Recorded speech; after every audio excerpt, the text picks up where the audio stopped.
Welcome back to my YouTube channel. All about dry eczema skin and anti-aging benefits naturally.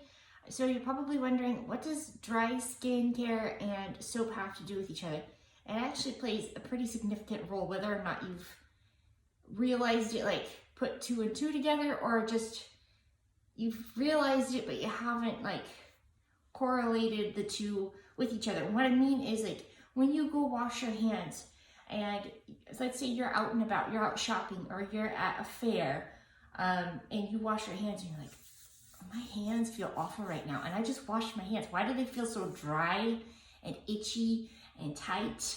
Those are all signs that the soap that you used could have been stripping the moisture on your skin.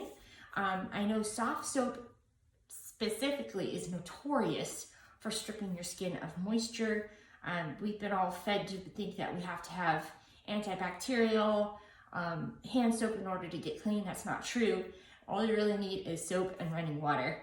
And then also something else to be mindful of when it comes to your soaps, it doesn't have to be sudsing. That doesn't mean it's actually working.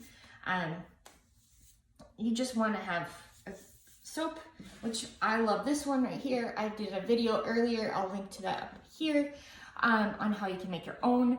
But this has been an absolute lifesaver for my skin because, like I said, I have dry eczema skin. I get it on my hands, eczema specifically. And then I also have extra that I make, that I keep it in the shower so that I can use it head to toe for when I'm washing my body, because the eczema is on my hands, but I get like the dry, flaky skin, tight, itchy skin on my arms, my legs, especially with the summer months. You know, any way that I can add moisture into my normal skincare routine, I'm gonna do it, because layering on your moisture is gonna make a big difference in the texture, look, and feel of your skin. Moisturized skin ages better, so if you're worried about anti-aging, that is definitely something to keep into consideration. And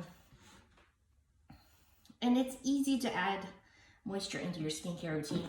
Just simple steps to keep in mind. A story with you. So back in the day when my husband and I would travel to different shows and stuff, because I have my own skincare brand, because of my dry eczema skin, I was desperate for results and relief from it. We would go to different shows and we would have our products out there for sale, and we'd be telling people about it. But particularly, so I live in Washington State, we would go to the Puyallup Fair. It's called the Washington State Fair now. But their soap there in the bathrooms was awful. Like, my hands would freak out. They would start getting a little bit flaky, and then they would start cracking, and I had to, like, 2 times my regular skincare routine to keep it from happening, because every time I would go wash my hands, it was just stripping my skin of moisture. And then I was immediately running to my creams and like, give me more, because my hands felt awful. It felt like that gritty, sandy soap. It was a liquid soap, but it was awful. So I'm sure you can relate to this. Or same thing with like hand sanitizers. Maybe you've noticed you use a hand sanitizer and your hands immediately afterwards, like, they just feel tight and dry and itchy, and you're rubbing them because they hurt. I know how that feels.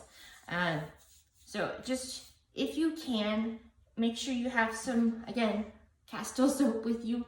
Maybe keep some in your car. Like, if you're in a pinch and you're out and about and it's wintertime, just have like a little squirt, like a refillable squirt bottle of it, so you can use it when you need it, out and about shopping, or you're at events, or you're at work.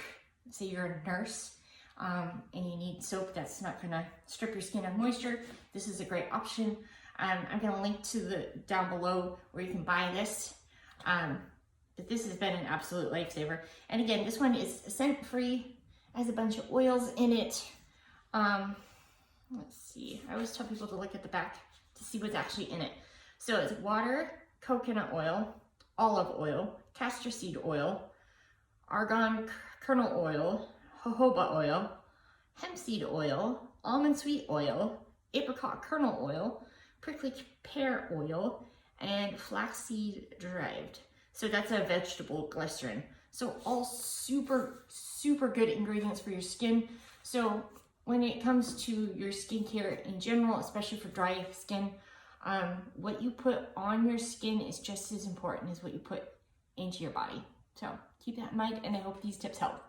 See you next week. Seed oil, almond sweet